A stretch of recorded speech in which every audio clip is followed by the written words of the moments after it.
je t'aime, et d'ailleurs quand je pense pas à toi, je me sens bien. Tu me fais un bien fou. Tu me fais un bien fou que je te vois pas. Merci. Merci de pas être là. D'être loin. Vous voyez, on n'a pas d'ennemis si tout est à sa place. On a des ennemis quand tout est dans le désordre. Quand tu fais rentrer n'importe quoi à l'intérieur de chez toi. Alors là, bien sûr, ça devient la pagaille. Et tu ne contrôles plus rien. Et tu n'es plus le maître de ta maison. Et tu perds ta valeur. Je veux te dégrader. Qu'est-ce que je fais? C'est facile. Tu es là. Moi, je suis là. Je sais qu'il y a un monde invisible, que tu as une âme. Je m'arrange pour que tu ne le saches pas. Déjà, tu es plus faible que moi. Pourquoi? Parce que tu ne sais pas que les pensées sont vivantes. Donc moi, qu'est-ce que je fais? Je m'empare de tes pensées. Comment? Je te fais peur. Je t'endette. Je te fais faire une offense à Dieu. Où? Dans ta pensée, dans ton cœur, dans ta volonté, dans tes actes. Est-ce que vous comprenez comment ça fonctionne? Et ils gagnent de l'argent que sur les dettes. Plus t'es endetté, plus ils sont riches. Mais ne croyez pas que c'est physique que t'es endetté. Plus t'es endetté dans ta pensée. Plus t'es endetté dans ton cœur. Plus t'es pauvre. Plus t'as de dettes, plus t'es pauvre. Plus tu vas vers un monde supérieur, moins t'as de dettes. Plus tu vas vers un monde inférieur, plus t'as de dettes. Plus t'as peur, plus tu vas vouloir qu'on te réconforte. Plus ils vont venir pour te réconforter avec tous les systèmes. Mais il faut que tu payes. Plus t'as peur, plus t'es prêt à payer dans tous les domaines et à t'abandonner. Est-ce que tu es libre? Oui, tu es libre de faire ce qu'on te dit. Donc tu es libre. Ah bon, je suis. Est-ce que je suis libre? Oui. Tu es libre de faire ce qu'on te dit. Ah bon, voilà, je suis rassuré. Ça va. Ce que je veux pas, moi, c'est un esclave. Ah non, t'es pas un esclave. T'es libre de faire ce qu'on te dit. C'est la façon dont on le dit. Mais si je fais pas ce que vous dites, ah ben non, t'es pas libre là.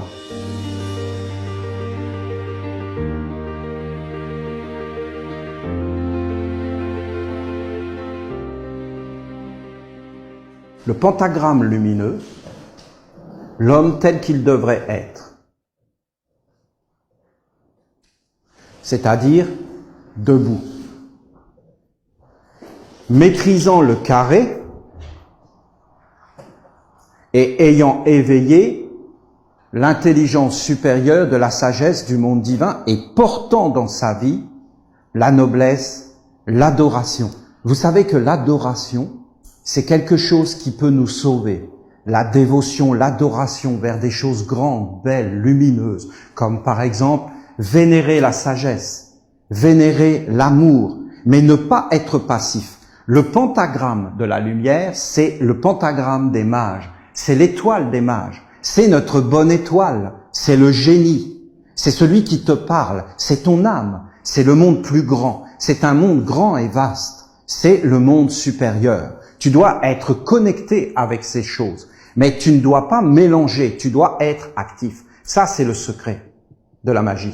Être actif, être un être volontaire et éveiller ta volonté et savoir ce que tu veux et spiritualiser, clarifier ta volonté, rendre ta volonté supérieure, intelligente, unie avec des mondes sages, vivre avec beauté, vivre avec honneur, avec noblesse, vivre dans la dignité. Ça veut dire ne pas avilir. Ne pas s'avilir, ne pas avilir son acte, être vraiment noble, ne pas participer, ne pas être dans une association de malfaiteurs. Association de malfaiteurs. Eh bien, Église catholique, association de malfaiteurs. Église catholique, association de malfaiteurs. Mais Olivier, qu'est-ce que tu racontes là? Mais moi, si j'étais pape, j'apparaîtrais au Vatican et je dirais: merci de m'avoir élu, c'est le Saint-Esprit, le calumet de la paix. Eh bien, je vous dis, je dissous l'Église catholique, qui est une association de malfaiteurs, et c'est tout ce que je dirais. Je dissous immédiatement l'Église catholique et je vous demande d'aller chercher le Christ là où il est, partout, sauf dans l'Église catholique. C'est la première chose que je ferai en homme responsable. Je dissous une association de malfaiteurs. 8 millions de femmes brûlées,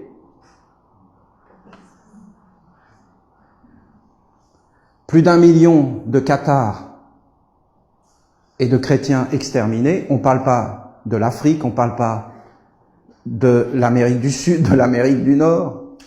On ne parle pas de toutes ces choses, on ne parle pas des guerres qu'il y a encore entre les protestants et les catholiques pour des bêtises. d'immaculée conception, ça veut dire de bêtise, de non-intelligence. Vous voyez bien qu'on en est là, mes amis, non?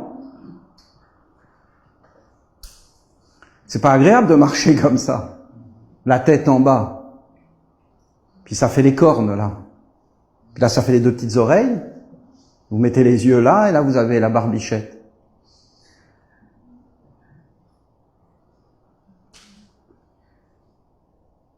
Puis je dissous, vous dissous beaucoup de choses, hein. Beaucoup de choses. On a beaucoup de choses à dissoudre. Hein. C'est des associations de malfaiteurs. On y participe. On participe à des associations de malfaiteurs. On n'a pas la vision comme ça. Mais c'est normal, puisque dans les tribunaux, c'est les malfaiteurs. Donc en fin de compte, ils disent, ah ben oui, toi, ben bien sûr, toi non, ben non, toi tu fais partie du gang. Donc passe là. Non, mais c'est terrible de dire ces choses-là. Il faut quand même regarder les choses comme elles sont, parce que sinon on n'est pas, ça nous dégrade, ces choses-là. Ça nous dégrade. Parce qu'on va dire, mais non, je n'y participe pas. Mais bien sûr qu'on y participe. Puisque, dès qu'on travaille, on paie. Et qu'avec notre argent, tout est financé. C'est comme cette histoire que les gens donnaient des dons en Allemagne, parce qu'ils disaient, il faut recruter des prêtres. Nous n'avons plus d'argent pour payer. Ils ont des problèmes. Hein. Et donc, ils faisaient une campagne de dons à la télévision. Donc, automatiquement, dès que tu fais des campagnes à la télévision, ça intéressait les journalistes. Et ils ont été voir qu'est-ce que faisait l'Église de cet argent. Or, l'Église plaçait l'argent qu'elle recevait, elle le plaçait en bourse. Alors, où est le problème? Parce que ça veut dire qu'ils sont intelligents et que ce que tu leur donnes, eh bien, ils le font fructifier. Donc, il n'y a rien à leur dire pour ça. Mais le problème, c'est qu'ils plaçaient dans les armements, notamment dans les mines antipersonnelles. Alors là, on leur dit, mais quand même, les armements, c'est quand même un peu embêtant pour l'Église. Alors, il y a une discussion des évêques en Allemagne, et ils arrivent à la télé et ils disent, effectivement, c'est un peu embêtant, mais vu la situation économique, vu la rentabilité des mines antipersonnelles, nous continuons. Alors, vous imaginez, vous êtes un chrétien, vous financez, vous donnez pour des prêtres, mais ça passe par les mines antipersonnelles. Essayez de voir dans un monde supérieur. Parce que, bien sûr, nous vivons comme si Dieu n'existait pas. Et que tout ça, c'est une fanfaronnade. Parce que sinon, on ne pourrait pas faire des choses comme ça. On ne pourrait pas être dans le mouvement séparé. Parce que, en réalité, ça n'a rien à voir avec le monde divin. C'est des problèmes humains. Alors, ils ont dit, nous continuerons à investir dans les mines antipersonnelles. Qu'est-ce qu'ont fait les chrétiens? Ils ont continué à donner. Parce que, on fait quoi? Je donne à qui? Et je vais où après ma mort? Vous voyez les problèmes? Ça nous avilit. Ça nous dégrade. Et nous sommes associés. Et là, vous êtes en plein dans ce pentagramme-là. Redresser le pentagramme, ça veut dire reprendre toute sa vie en main. Toute sa vie en main. Mais en réalité, on ne le peut pas. Parce que personne ne peut faire ça. Alors, je vous le remets, le pentagramme, dans le contexte. Vous avez le pentagramme ici. Vous avez le lien. C'est-à-dire, vous avez le ciel et la terre. Vous avez les animaux, les végétaux et les minéraux, les végétaux, les animaux. Vous avez les dieux, les archanges et les anges. C'est-à-dire le ciel et la terre. Et vous êtes au milieu. Autour, vous avez un triple cercle. Vous avez la constitution de l'homme. Ici, dans ce premier cercle, vous avez les éléments. Les esprits, les génies, les égrégores.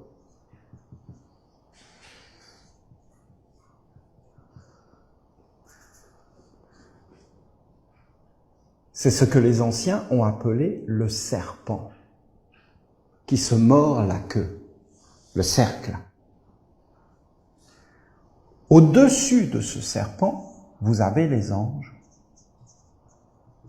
les archanges, les dieux, et en dessous, vous avez les animaux, les végétaux, les minéraux. Là, vous avez les vrais.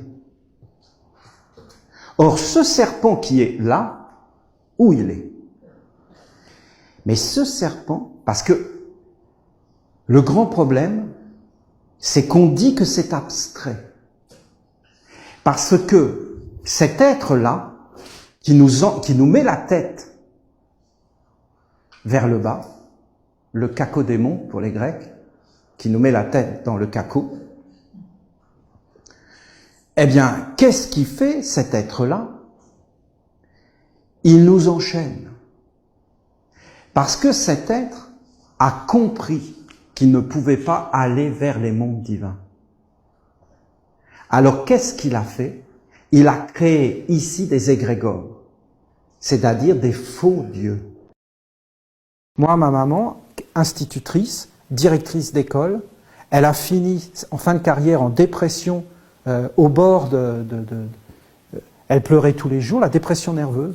C'était une femme, elle a donné toute sa vie pour l'éducation nationale, elle adorait les enfants, elle croyait à ce qu'elle faisait, mais en fin de compte, elle a été pressée comme un citron. Qu'est-ce qu'elle a eu en échange? Vous comprenez? Et aujourd'hui, quand elle en parle, elle dit, bien sûr, c'est évident, tout ce que j'ai fait, ça ne servait à rien.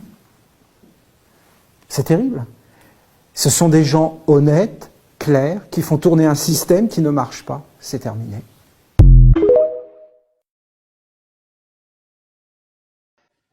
Le savoir, ça nous libère de la peur, ça nous renforce, ça nous libère de la peur. Quand on sait quelque chose, quand on connaît une chose, alors on n'en a plus peur. Et ça nous libère, parce que la peur, c'est un peu comme le froid, ça nous crispe, on est obligé de faire attention aux marches, sinon on glisse. Donc, la peur, ça nous crispe, ça nous ferme. Et quand on n'a pas peur, alors on peut s'ouvrir et on peut être plus détendu, être plus sûr du chemin sur lequel on est. On doit réellement, dans la vie, étudier et comprendre notre environnement, comprendre qui on est, comprendre qu'est-ce qu'on a à faire dans la vie. Tout cela nous éclaire. Alors, je vais essayer de vous transmettre un savoir qui est clair. Mais déjà, ce soir, si vous me permettez, j'aimerais bien faire une petite introduction sur une sœur qui m'a écrit une lettre, une Essénienne, et qui m'a dit dans sa lettre « Olivier, je t'aime beaucoup, je t'apprécie. » Donc vous voyez, ça commençait très bien. Mais tu vois, je suis très triste parce que j'ai des pensées négatives sur toi. Et je ne le fais pas exprès, ça vient. Écoutez, il n'y a pas de problème, on est bien d'accord, on connaît la vie. C'est pas facile. La pensée, c'est quelque chose d'incroyable. C'est une merveille. On peut voyager, on peut comprendre, c'est quelque chose qui nous éclaire. Mais quand on ne la contrôle plus, alors c'est terrible, parce que ça peut réellement nous faire du mal, ça peut même nous empoisonner. On peut s'empoisonner la vie avec des pensées. Il y a des forces qui viennent vers nous, on peut parler de force à travers une pensée, de quelque chose qui vient et qui nous oppresse et qui nous conduit dans des états d'âme. Que la pensée soit vivante, agissante, est une évidence pour toute personne qui réfléchit un peu à la vie. Vous voyez bien qu'on est pris par des pensées, on est dirigé par des pensées. La pensée est une force, la pensée est un être, la pensée est beaucoup plus grande que l'homme. Elle agit sur nous, sur notre environnement, sur les autres. Si on a des mauvaises pensées, eh bien, on n'aura pas les mêmes attitudes, les mêmes regards, le même comportement avec une personne. Il y a des forces entre nous. La pensée est créatrice. On construit notre vie avec la pensée. Beaucoup d'êtres ont parlé de toutes ces choses et ont expliqué le pouvoir de la pensée. Les spiritualistes s'intéressent énormément à cela. Il y a même eu des livres et des enseignements qui ont été donnés sur cette idée que on peut, par la pensée créatrice, la visualisation créatrice, on peut, en réalité, obtenir des choses dans la vie. Il y a une puissance magique. On peut attirer vers soi et même matérialiser ses pensées. Dans le sens, pas dans le sens de fantastique, mais à force de penser à quelque chose, on crée les conditions pour que cette chose se manifeste dans notre vie d'une façon ou d'une autre. Alors, par la pensée, je peux me conduire moi-même dans la sagesse, dans la lumière, dans le bonheur, et rendre les autres heureux autour de moi. Je peux me conduire dans la richesse, reste à savoir qu'est-ce que la richesse, et je peux aussi me conduire dans le malheur, dans la tristesse, dans le désespoir, et même en enfer. Je peux aller en enfer. Je l'avais particulièrement compris, cette idée, quand j'avais regardé ce film, Le Seigneur des Anneaux. C'est un voyage, c'est incroyable. Mais quand vous êtes dans ce film, Le Seigneur des Anneaux, vous êtes dedans, ce n'est qu'un film, ce n'est qu'un morceau de tissu. Mais vous avez des sentiments, vous avez des émotions, vous êtes vraiment dedans. Et après, j'ai appris que celui qui avait écrit ce film, Tolkien, ou je ne sais plus son nom, celui-là avait fait la guerre 14-18. Et il était dans les tranchées. Eh bien, il nous a montré une pensée. Il a montré une pensée qui existe. La pensée de la guerre, elle existe dans l'homme. De la querelle, de la guerre, elle existe. Et si l'homme ne la nettoie pas, ne connaît pas les lois, eh bien, en réalité, un jour, il se retrouve comme dans un film. Mais le film devient réalité. Parce que, pour rien au monde, on voudrait être dans le Seigneur des Anneaux avec tous ces bestioles horribles. Mais ce n'est pas de l'imaginaire. Il y a des êtres qui ont cette tête-là dans leur pensée. Et quand tu es sur un champ de bataille, c'est pas des gens avec des fleurs. C'est tous les instincts les plus vils de l'homme, toutes les poubelles de l'humanité qui jaillissent. Et les êtres sont dans des états effroyables et habités par des êtres effroyables. Si vous regardez le corps, c'est toujours le corps, c'est toujours un homme. Mais si vous enlevez l'homme et que vous regardez les pensées qu'il y a derrière, vous verrez réellement des êtres que Tolkien ou d'autres ont manifestés à travers leurs films. Ce n'est pas du fantastique en réalité, parce que l'homme n'a jamais rien créé, n'a jamais rien inventé. En réalité, il ne fait que regarder le monde et le reproduire. C'est cela que font les artistes. Ils montrent en fin de compte le vrai visage de certains êtres. Alors il y a des êtres qui sont très beaux comme le magicien qui ressemble à Jean-Marie, hein, et il y en a d'autres qui sont très laids. Et ça nous montre en réalité la vie tout entière.